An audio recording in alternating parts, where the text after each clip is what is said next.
What's up, guys? So since we're all stuck inside because of coronavirus and I'm losing my mind, I know you probably are too, I want to show you guys another editing tutorial on how to turn this daytime photo into this nighttime photo. So first things first, I'm going to jump right into Lightroom and show you guys how to make a daytime photo darker and give it that blue vibe that you get with nighttime photos. Alright, so now that we're in Lightroom, I'm just going to start preparing the image and making it look like a nighttime photo. So, first things first, I'm just going to introduce a lot more blues into the photo. So I'm going to drop the temperature quite a bit to about 4900. That looks pretty good. I'm going to introduce some purples back into it. So I'm going to lift the tint a little bit. I'm going to come down, drop the exposure of the whole image by about half a stop. I want to make the whole picture a lot darker and moodier because it's nighttime, so there's no bright lights or anything. Then I'm gonna lift the contrast up to about 40. I'm gonna drop the highlights all the way down and you'll see that the sky just got way darker, looks already almost like a nighttime photo, but there's no information in the cabin and in the trees. So I'm gonna lift the shadows up to about 81, 80, that area, that looks pretty good.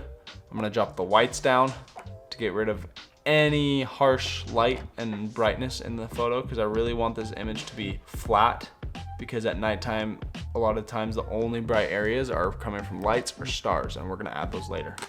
Next, I'm gonna lift the blacks, get some more information there in the trees. That looks pretty good.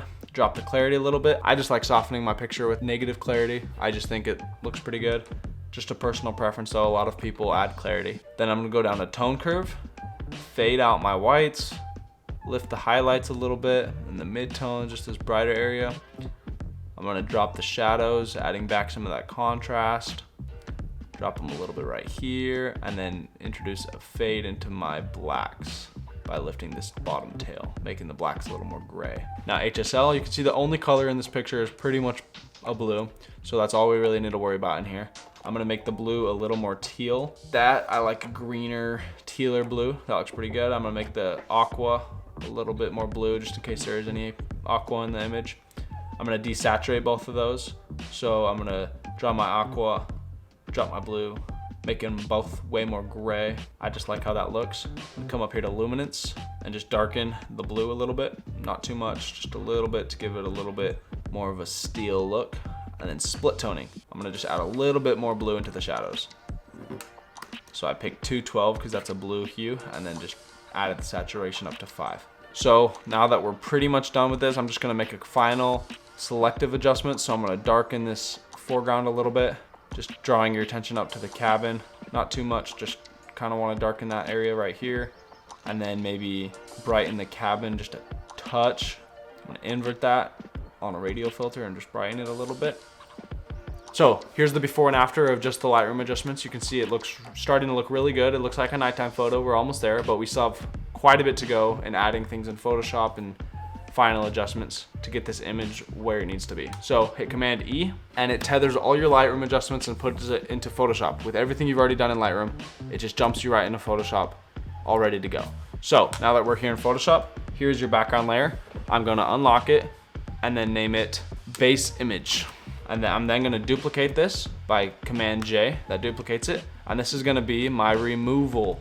I always start with this by going through the picture and just taking out any distractions, anything you don't really want. So by hitting J on your keyboard, it will pull up a spot removal. And as you can see, anything you drag over, it will automatically correct it and get rid of it. It's not always perfect, but for small areas like this, what I'm correcting, you can see that I'm taking out all these distractions and it's doing great. So this is all I need to worry about and all I need to use.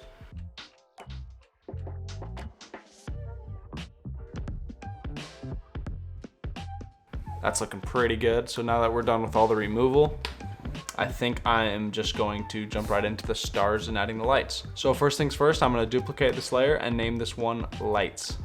So this is where I'm going to start preparing the cabin for the lights. I'm going to come up here to adjustments, grab a curves layer, and then just come over and brighten this way up. It'll look really weird, but don't worry, I'm gonna show you how to fix this. You're gonna hold Alt and click right here, and it'll only affect this layer right here. So now this curves layer that's brightening the whole picture is only affecting this singular layer. So if we turn this off, you can see it didn't affect these.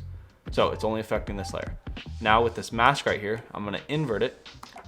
So it's basically taking out that entire curves layer. But now if we hit B for brush, and then we hit a white, so over here, there's white and black. I'm gonna select white, and now look, wherever we paint, it paints that curves layer back.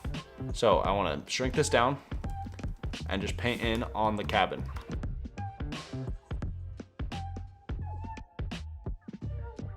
So now if we turn that off and on, you can see that it kind of started to emulate that glow that the lights will have. Now it's time to make those orange lights on the windows. So I'm gonna hit Command O to open up a new image. I'm gonna select this light. This is the light I already know I want. I'm gonna open it, Command A, Command C, and paste it on our picture. Just ignore this. I'm gonna shrink it way down to the size of the window. Okay, we'll fix it in a sec. I'm gonna make this a screen blend mode. So come up here and hit screen.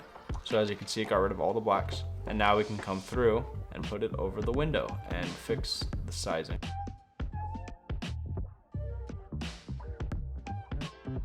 You can still see where the original picture's edges were. So we're gonna get rid of that by creating a mask, clicking B for a brush, making it black, which hides on a mask, and then painting away the edges. And then now that that left light is done, I'm just gonna duplicate it and drag it to the other one. So now we have two of them. As you can see, if we go back out, that looks pretty realistic. It looks like the lights are now coming out of the windows. To really sell the lights, I'm going to warm up the cabin a little bit. As you can see, just this warm lights are coming from the window, but the rest of the cabin is still really cool. So I wanna warm up the whole cabin. So what we're gonna do is we're gonna come over here, create a new layer, and we're gonna hit B for brush, make it a really big brush, and we want to select this orange color. And we're gonna paint over the whole picture, which feels really weird, but I'll show you what we're going to do. We're gonna create a mask, invert it so it hides the orange, and we're gonna zoom in on that mask and hit X. So now we have the white selected. We're gonna go back to brush and just brush in a little bit of that warm glow. That looks ridiculous, you're probably thinking, but if you just drop the opacity, get rid of where it wouldn't really be. I just want it to be on the roof mostly.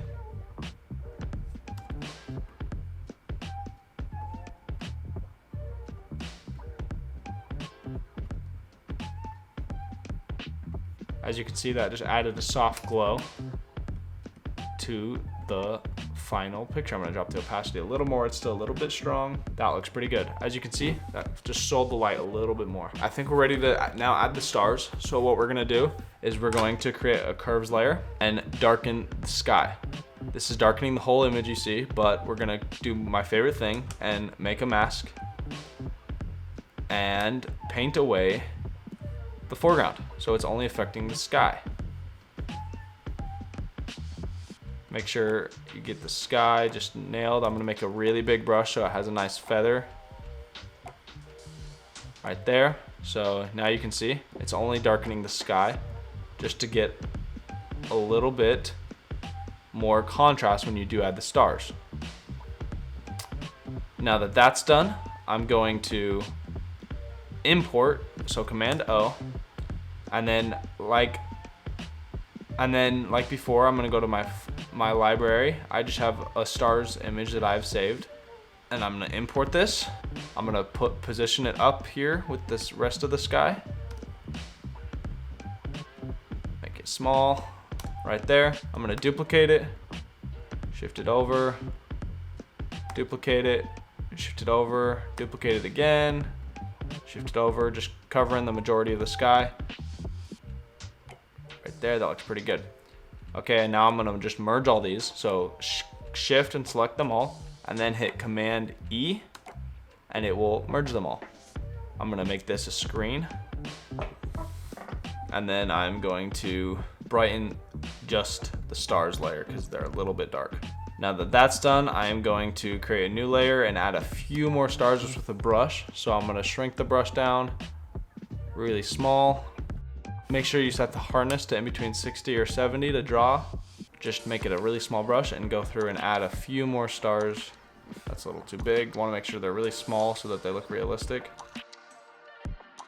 So now that the stars are added in and the lights are added in, I'm just gonna jump right back into Lightroom. And to do this, you just hit Command S, and it takes all your Photoshop adjustments and takes it back into Lightroom. And we can just make some final tweaks to make the image really just pop. So here's the final image. I'm very happy with it. I hope you guys learned something and that you can use this for your own images, turning them from day to night. So here's the final image, before and after. I hope you guys enjoyed this tutorial, and I'll see you in the next video. Peace.